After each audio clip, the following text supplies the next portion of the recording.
Hello, friends. I hope you all had an absolutely blessed Thanksgiving. It is the day after Thanksgiving. I don't know when I'll get this posted. Maybe December by then, but right now it's the day after Thanksgiving. I hope you counted all your blessings. I know we sure did. This is the video you've all been asking for, an in-depth milking video.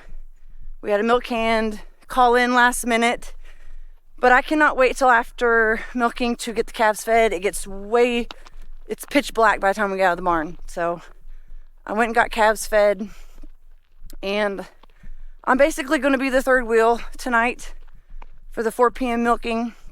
This will allow us to do a little more in-depth without slowing down milking too much. Be able to kind of hopefully hit on as many questions as we can remember. So I'm going to try my best to remember all the questions y'all had, and hopefully we can hit on that and then some. And yeah, so I'll see you guys at the barn.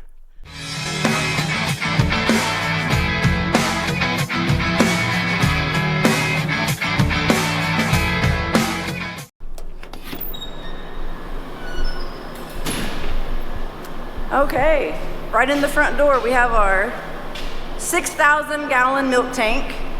It gets switched from wash, which is when the pipe here is flipped over to these, is the wash cycle, so the pipes can wash. We flip it from here to the milk tank, and we pull this lever that opens up the milk tank so the milk runs through these pipes and all the way into the tank, where it can get stirred while it's cooling and waiting for the milk truck to come pick it up.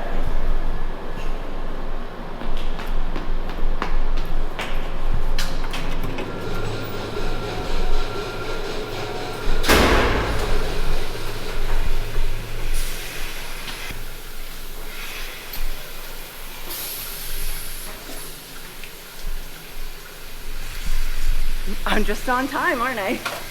In time for the second bunch. She's just in time because we like a bunch and a half of being done. I guess I taught her well. I had 4 kids to take care of and calves to feed. The teacher here got schooled. I've been teaching her how to show up at the end, but that's what I do. Well, she just turned the tide on me. So I know one question was our equipment. We have Westphalia Surge automatic takeoffs.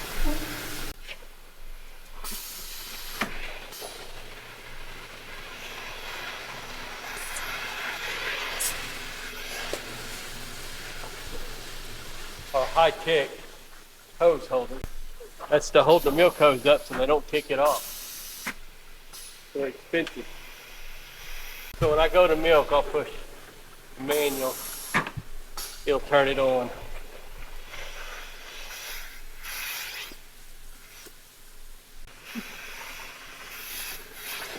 Okay, so after he puts the milker on, this here is the sensor light. So when that light, like this one, let's see. So it's blinking. She's blinking because she's nearly done milking, and the sensor's kind of like, oh, is she done? Maybe she's not. So once that sensor goes off and it's no longer green, the sensor detects that and kicks off her milkers.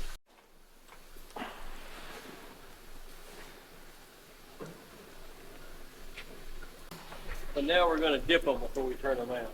The iodine-based dip with some lotion in it to help seal their teats so they don't get no bacteria up in it as they go about their day.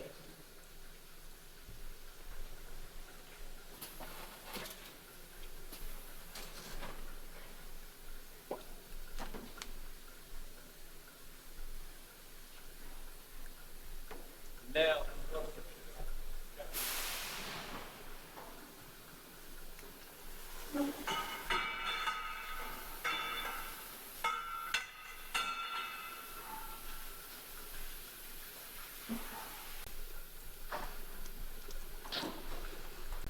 When that group's done and it's time for the next one, he's going to come up here to our holding pen and he's going to push the next 15 into the stalls. And this is the big boy. Hey, buddy. This is our big baby. Big bully baby. He likes his ears. Scratch. The big teddy bear. He's a big teddy bear.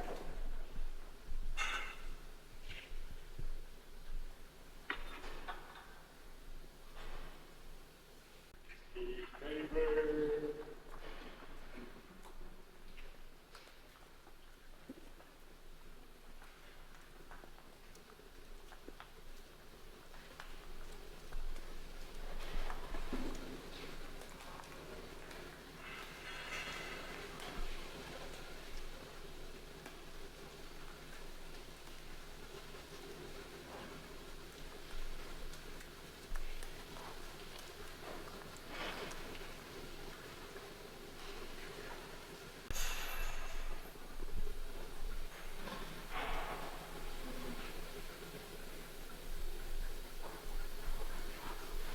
The same dip that goes on at the end of milking is going on at the beginning to prep her teats.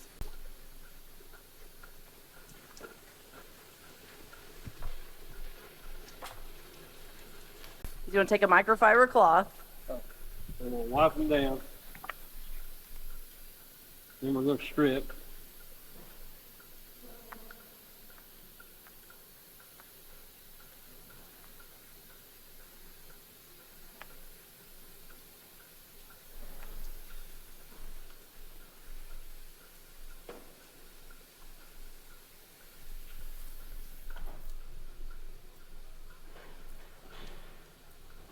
The stripping is simply checking for mastitis, making sure she's good to go.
We do have automatic takeoffs, but every now and then we have a cow that gives a little more milk than usual. So sometimes we bypass the takeoff to make sure she's milked out all the way, and then we'll take them off.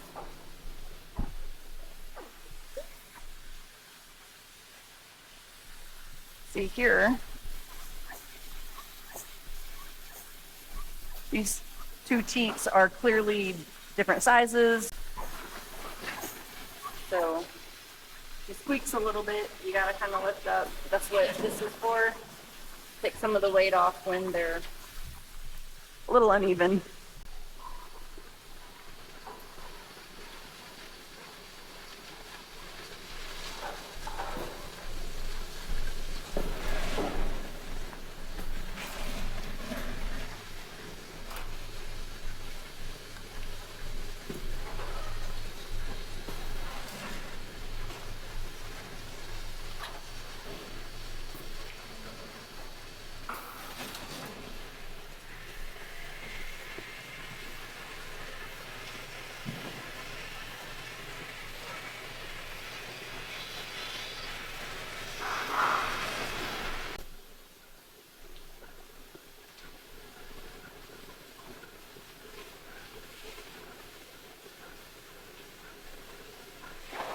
And when they're done milking, they're going to push the green button. It's going to release the head gates, And out they go.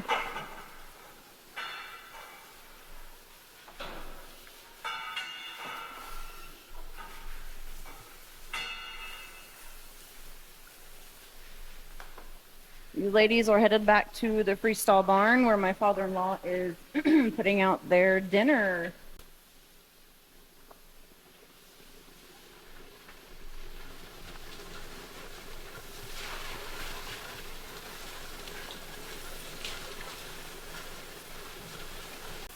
After the last group of cows are done, every milker gets a wash down, nice and clean on the exterior, and then they'll go through the wash cycle so the interior gets nice and clean and sterilized.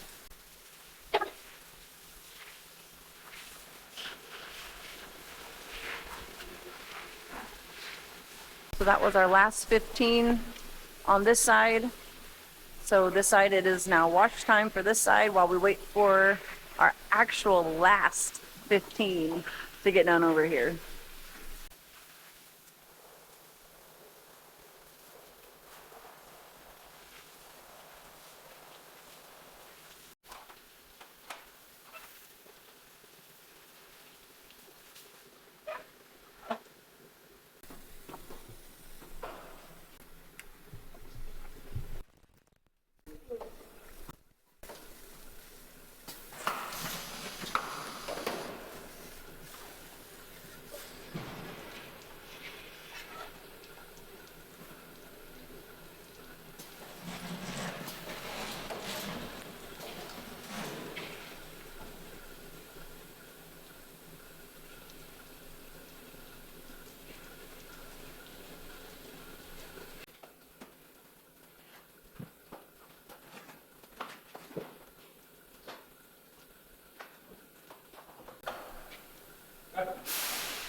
Milkers are clean. Cows are out.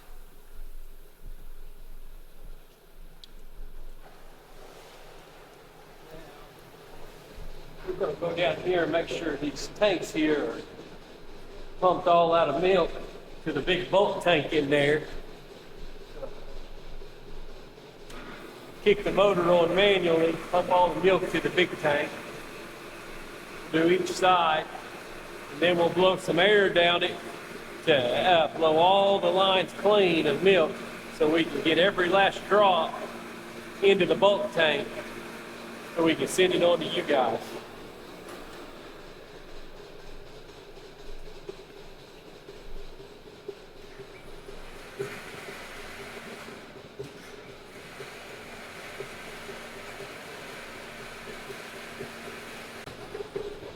So when I push this button here, it's blowing air through the lines.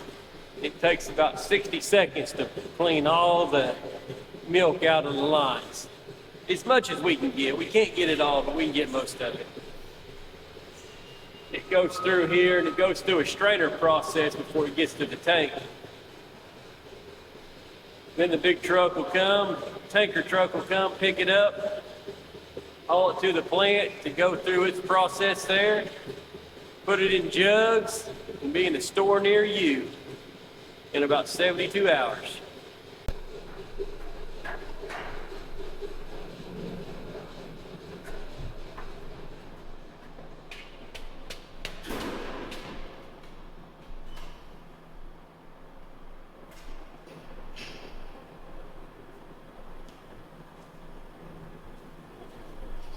I'm gonna close the bulk tank because all the milk come through this line into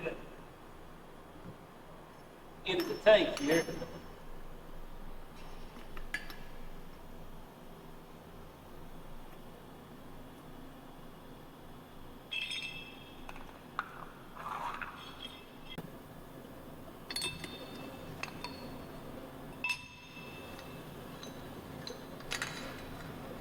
So this milk that's gonna come out right here is everything that we couldn't get out of the line. There's about 2 foot right here that we cannot blow out the line. So that's about how much milk we lose, which is probably, I don't know, 4 cupfuls. It's not a half a gallon, so.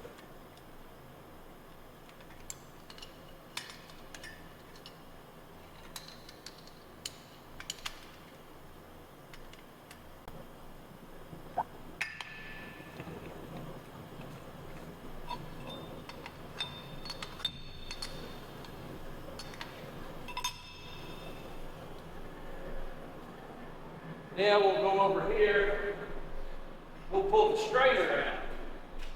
So every bit of milk goes through this strainer before it ever gets to the tank.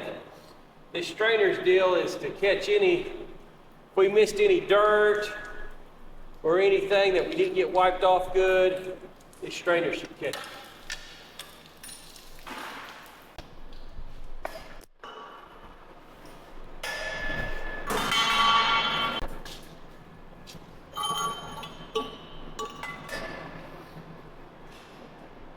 Now, for the wash process, we will put another strainer on it just for the wash. And it will be changed before we milk again. So we go through 4 strainers. We go through 4 strainers a day. 2 for milking and 2 for washing. So that's what the strainer sock looks like. We want it to come out that clean. We want it to go in that clean and come out that clean.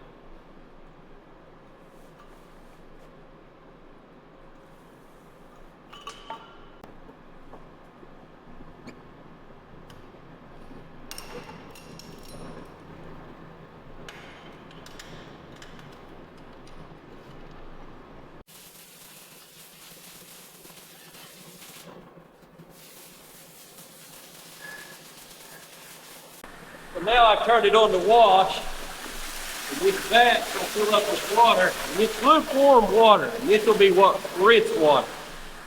It will rinse the pipelines for approximately 4 to 5 minutes, then it'll drain the system, and then it'll start with the wash cycle with soap.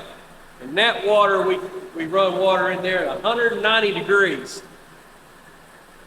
And we put soap with it because once it gets done washing for about 4.5 to 5 minutes, when that water jumps down my drain, I want it to be 170 degrees. I want it to only lose 20 degrees. That makes sure everything is sanitized and it cleans everything off the lines.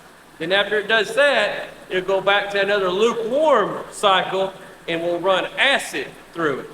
Well, that acid will make sure all the soap particles and everything is completely clean and no bacteria left before we start.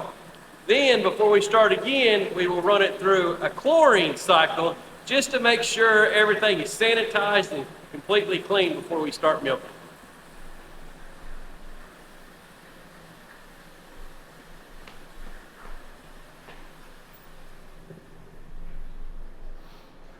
Now, I'm going to go back down here. And I'm going to make sure all the milk is drained down the lines. So I'm going to open this valve, and this is all the milk that's stuck back to the bottom of the tank. By closing this valve off and opening this, my wash water will come down through here, go to here, go all the way to the very back, and turn around and come back. So we only want the wash water going one way.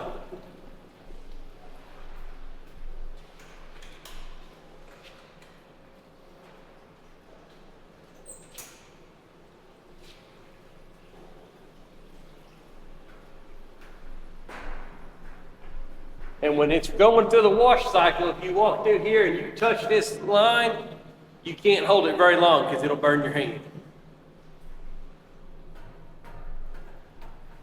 And if you didn't catch my last milking video from this summer, this is a double 15 parallel. We have 5 stalls on this side, 5 stalls on this side. They are installed, they are not hooked up. We have a max capacity of 400. If we hadn't installed those when we built the barn, we would not be able to grow. So that's what the empty stalls are for. So as you can see, now we're rinsing this water in there. It's going through there, going to rinse all the lines out before it goes into the next soak cycle like we discussed in there. I'm going to take these cows away.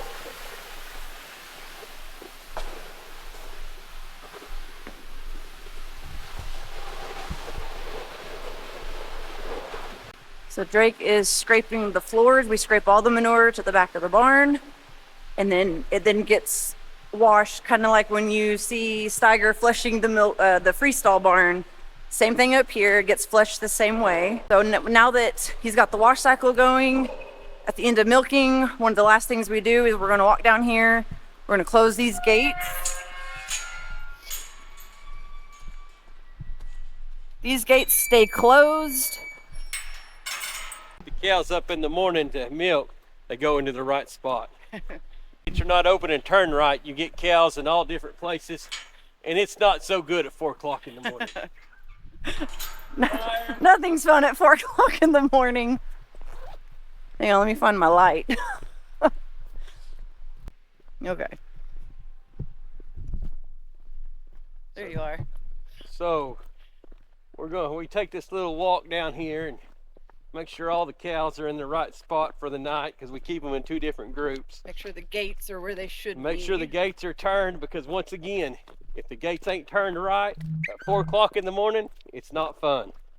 You get a traffic jam down here, and it's just you got cows going the wrong way. And the deal is you want to keep the cows as calm as you can be. You don't want to jostle them around as much as you have to. So if the gates are not turned right, they get too antsy, and that cuts down on milk production. They don't want to let that milk down. So we try to make sure everything is turned right. Also, if you're new here, this is our 400 stall, 400 foot freestall barn. We have a north side and a south side. We can keep 200 cows per side. They get to eat, sleep, and drink in here. They don't have to call no DDs, no designated drivers, because if they drink too much, their beds are right there. So when they get too full from eating the TMR that we feed them, then they don't have to drive home. They just have to go find their bed, because they kind of got their own beds they like to sleep in. They don't like it if another cow's in their spot. You can see the ladies are lined up down through there eating. They just got a fresh batch of feed. It's been probably there 30 minutes waiting on them. So they're happy campers, producing that good old wholesome milk. Another reason we shut the lane gates up here is because during the day, our cows go to pasture. So our south side, when they go to pasture, they're going to walk back up this lane that leads to the milk barn. So we want those lane gates closed so that they don't walk up the lane and end up stuck in the barn all day. We want them to turn and go out the gate to the pasture. So that's another reason for leaving those lane gates closed. So in the 4 a.m. when we lot the cows, after the last cow comes into the holding pen, the last thing you're going to do is open those lane gates so that when the milking starts, they can come out.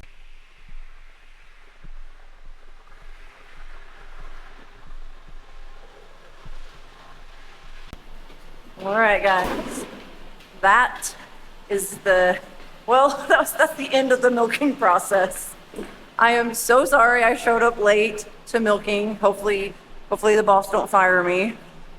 but I got the calves taken care of, had to get the kids taken care of, you know, all the things. I hope we covered most all the questions that I can think of. I hope you guys enjoyed this video. Thank you so much for following along. We'll see you next time.